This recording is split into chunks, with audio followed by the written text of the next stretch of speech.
Itong panoorin natin guys, naka-imbento yung pinsan ko ng lampara gamit lamang ang mantika at tubig.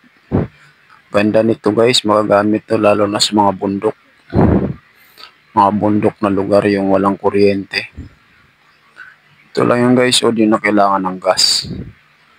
Mantika lang at saka tubig. Panoorin nyo yung buong video. Napakagandang idea nito para makatipid.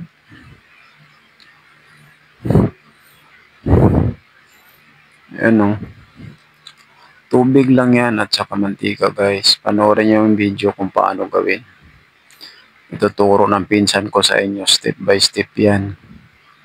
Kung paano nyo gagawin.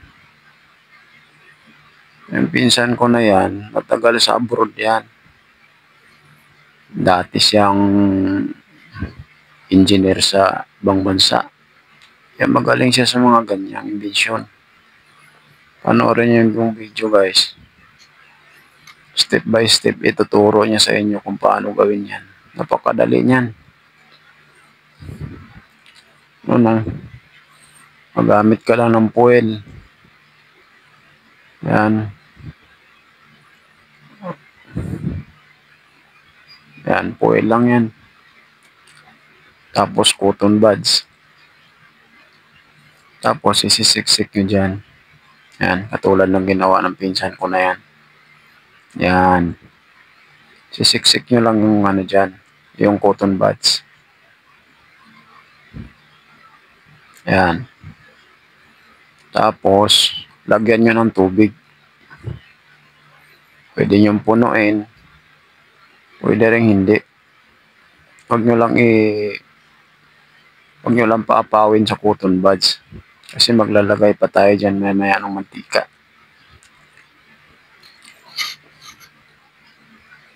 Yan. I-press lang siya guys para yung cotton buds hindi matumba. Tapos lagyan ng tubig. Yan. 3 piraso yan guys. Tapos lagyan ng mantika. Yan lang punan nyo, tubig tsaka mantika. May lampara na kayo. Kaysa bibili kayo ng gas or kung ano-ano. Ito mura lang, makatipid kayo. Alam nyo naman, mura lang yung mantika. 10 piso makakabili na kayo. Tapos tubig, tsaka fuel lang. May lampara na kayo.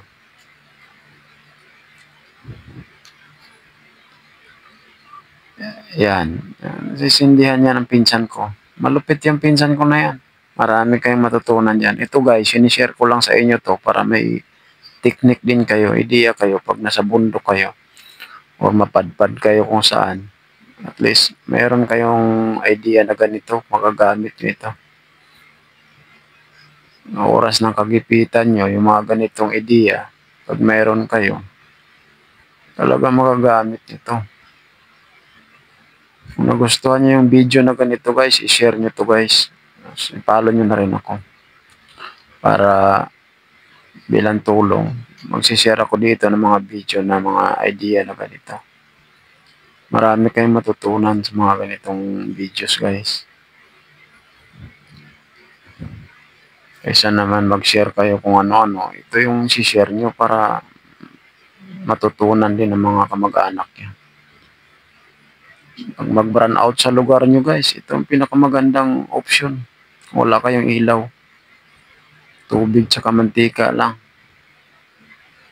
Pailaw nyo na yung madilim yung kapalaran. Ayan o, papatay ni pinsan yung mga ilaw para masubok kung maliwanag or madilim. Yan guys, sobrang liwanag. 3 piraso lang yan. Yan. 3 pirasong lampara lang yan. Gamit lang ang mantika. Pailawan mo na yung buong kusina mo.